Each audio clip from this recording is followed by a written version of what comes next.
início ao módulo 3, trabalhando com linguagem. Como ser cada vez mais eficiente?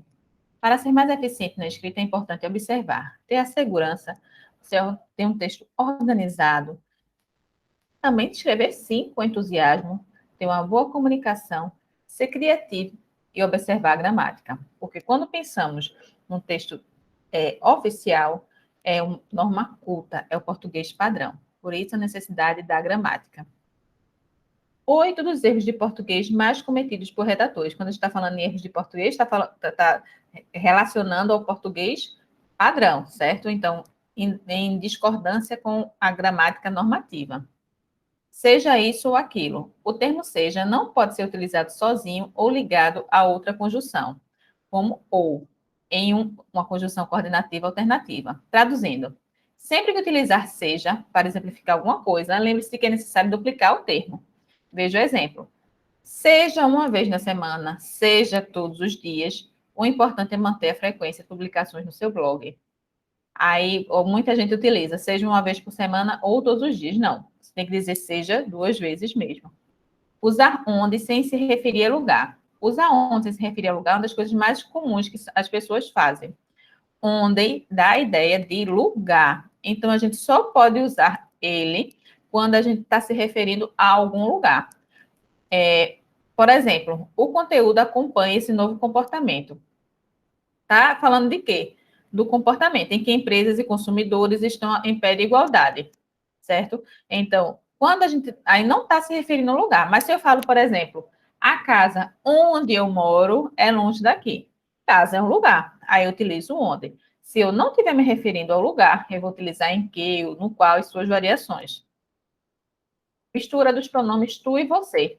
Se eu comecei um texto com tu, eu vou a concordância relacionada a ele, eu vou terminar com o tu. Se eu comecei com você, eu vou terminar com você. Tu, lembrando que é mais informal, expressa a intimidade. Então, normalmente, em textos oficiais, a gente não vai utilizar o tu, certo? Não é raro encontrar textos que misturam esses dois pronomes nas suas diferentes formas.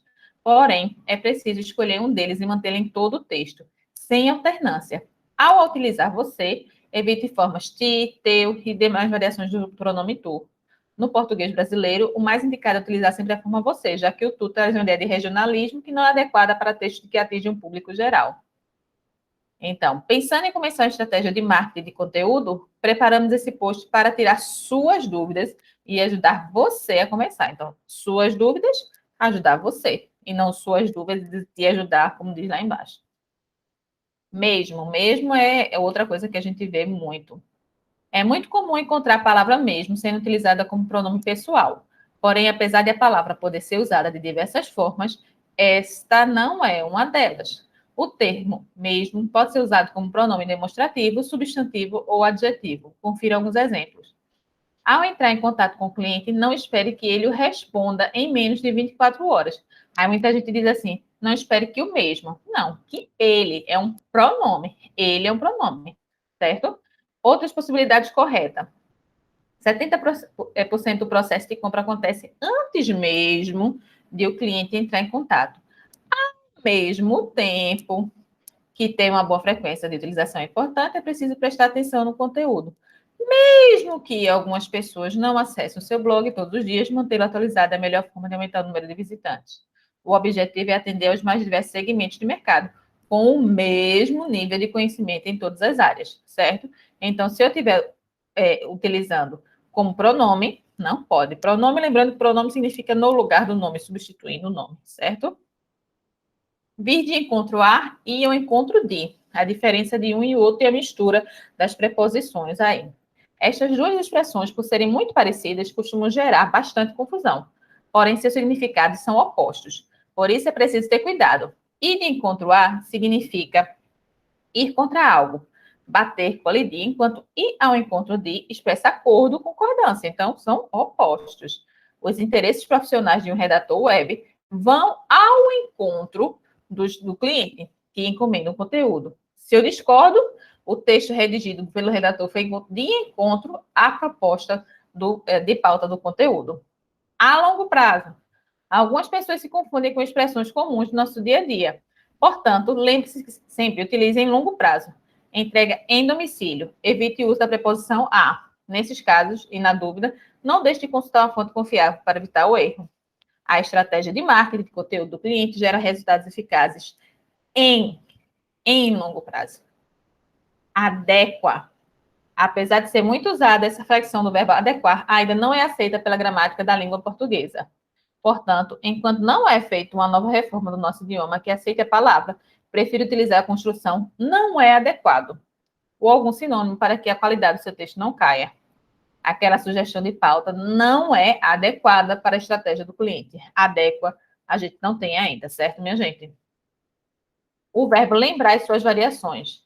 O verbo lembrar é cheio de peculiaridades, que faz com que seja de fácil confundir e cometer algum deslize.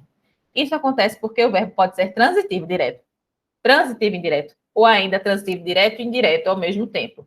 O que significa que o complemento muda de acordo com a situação. Veja alguns exemplos. Lembrando, verbo transitivo direto não tem preposição. Verbo transitivo indireto, a gente precisa de uma preposição. Verbo transitivo direto e indireto é quando a gente precisa de um complemento com preposição e um complemento sem preposição, certo? Lembre-se de, quando utilizar o verbo no sentido de vir à memória, lembrar-se de alguma coisa, vindo à memória de alguma coisa, sempre utilize o pronome adequado e a preposição de. Lembre-se de que é necessário inserir um call to action no fim do texto. Lembrar. Quando o verbo lembrar for utilizado com o sentido de ser parecido, não existe preposição. O estilo da escrita do redator lembra os textos de Machado de Assis. Parece com os textos. Lembrar no sentido de informar ou advertir alguém. O verbo pede o pronome oblíquo e a preposição de. O redator recebeu um e-mail lembrando-o de finalizar o conteúdo. Expressões estrangeiras. A gente utiliza, assim, até por causa da globalização, né? Muitas expressões estrangeiras ou em latim nos textos oficiais. A gente precisa tomar cuidado. Para quem é esse texto? Qual é a pessoa que a gente está escrevendo? Dependendo do receptor, aquela pessoa não vai entender. Então, se a gente tem um correspondente, uma expressão correspondente na nossa língua, o ideal é que a gente utilize. Cuidado ao utilizar expressões estrangeiras para não deixar o seu texto rebuscado. Se tiver um equivalente na sua língua, utilize-os nos documentos oficiais. Lembre-se que o objetivo dos textos oficiais é ser compreendido pelo maior número de pessoas possível. Então, a gente tem aqui uma série de termos, certo? A priori, a posteriori, o que precede, o que vem depois. Enfim, uma série em inglês também, business, que a gente tem o correspondente, que é o negócio, que são os negócios, budget, que é o orçamento, company, que é a companhia. Temos uma série de expressões que vocês podem consultar aí e tem o correspondente, tem o significado na língua portuguesa. Então, vamos utilizar o português. Sempre que a gente puder, a gente utiliza o português, certo? Status quo, situação anterior do momento. Então, a gente tem aí uma situação sui generis, não é? Peculiar, né? Então, a gente tem, assim, os correspondentes. Vamos utilizar no nosso texto oficial, certo, minha gente? E o segredo da redação, qual é? Eficácia na comunicação. Correspondência eficaz é a que gera uma resposta correta, que satisfaz as necessidades do emitente. Redator experiente rejeita escrever bonitinho, recusa fazer literatura em correspondência comercial e adapta o nível da linguagem à capacidade de recepção do destinatário. Ele sempre desconfia da clareza de suas ideias e sempre busca a palavra mais simples, a frase mais curta e compreensível por todos. É necessário que haja resposta para as seguintes perguntas: o que eu vou escrever? Para quem eu estou escrevendo? Quando eu preciso disso? Eu tenho necessidade de uma resposta. Quando eu estou escrevendo? Como eu estou escrevendo? Onde está acontecendo aquilo? Por que essa escrita? Numa redação técnica, não se apresentam opiniões, expõem-se fatos e argumentos. Muito importante isso. Não é o que eu acho, certo, minha gente? É o que está posto. A preocupação será sempre produzir uma resposta, tornar comum as ideias e persuadir, apresentando fatos e argumentos. A gente tem uma estratégia que se chama código aberto e código fechado, para a gente identificar no nosso texto. O sucesso empresarial depende muito do sistema de comunicação eficaz interna e externamente. A comunicação imprecisa, ambígua e insuficiente tem causado a ruína de muitas empresas e de quem a redigiu. As pessoas que têm relações de trabalho reclamam uma linguagem compreensível para que se estabeleça um entendimento comum. E comunicação é isso: participação, troca de conhecimentos e experiências. A falta de precisão da linguagem acarreta problemas para o desempenho das tarefas e, às vezes, prejudica até mesmo relações humanas, gerando desentendimentos, discussões, redução de produtividade.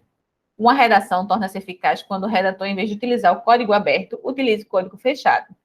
A gente tem um exemplo de código aberto. Márcia, ligue à tarde para aquele setor.